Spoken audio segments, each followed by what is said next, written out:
I got a long list of videos I want to do that I set out last night, but I think first, the one that I want to do more than anything else is this one. TikTok Insights and Stats tutorial. What I look at when evaluating my TikToks. Let's go.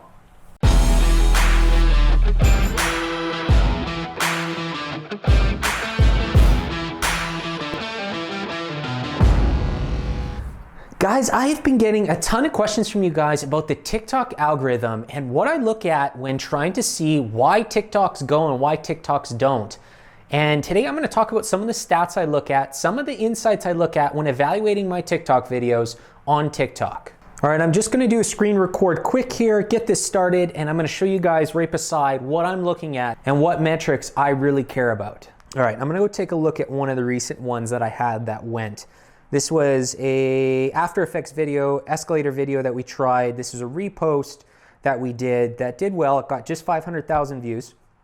And when I look at it, the first thing I do is I open up the analytics. And the first thing I look at, number one, is the watch time. We think watch time is by far the most important metric for you improving your TikTok videos over time. So on this video, for example, I can see that I have a 13-second watch time and the video is 12 seconds. So the watch time in correlation to the video is huge, and it has correlated when we've looked at all the TikToks I've made between the ones that go and the ones that don't.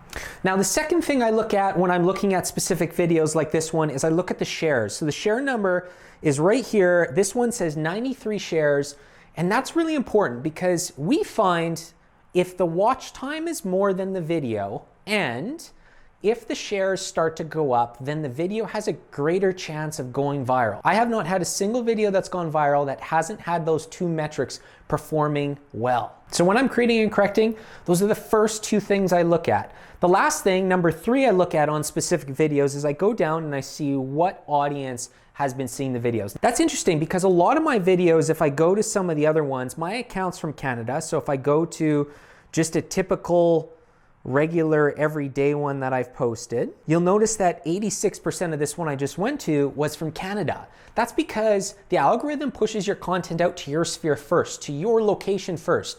So most of my videos are to Canada. I like seeing when the stats push me to other countries. And then I like seeing what I did in those videos to make them go out to a broader audience. All right, next, now I'm gonna show the account analytics that I look at. So when I go to the account analytics and it loads, it always loads with the 7-day period. And I always like changing it to 28. I like seeing a little bit longer of a distance of what my content's performing. I can see when some of my videos went, some of them didn't. And when I look at the overview, the main thing I look at is I look at video views over a period of time. I know which videos went and which ones didn't and how it's performing on a day-to-day. So you can see yesterday I got 58,200 views. Earlier in the month, I had 126,000 views in one day. So looking back, that's probably the video I showed you earlier that had the escalator coming out of the clouds that just helped those days go out. Now, another thing is you can, after a video goes, you can see that there's an upward trend. So one of the tips from this video that you can take away is if you have a video go viral, make sure the next videos you post are really good and it's your best stuff to your niche. It's gonna help because people are coming to your profile, they're seeing other videos. It's gonna help get watch time on some of those other ones when the algorithm pushes some of your content to the For You page because someone watched one of your videos a lot. So that was tip number 4. I'm gonna do one more tip, tip number 5. There's a new section that I like. In the follower section, in analytics, you can see who's following you, but then towards the bottom, it says sounds your followers listen to and videos that your followers are watching. Now, this didn't exist right at the beginning when TikTok came out. It is something now that's helped me because it helps me know what my followers are looking for. It helps me kind of come up with those original ideas that relate to what my audience actually wants to see.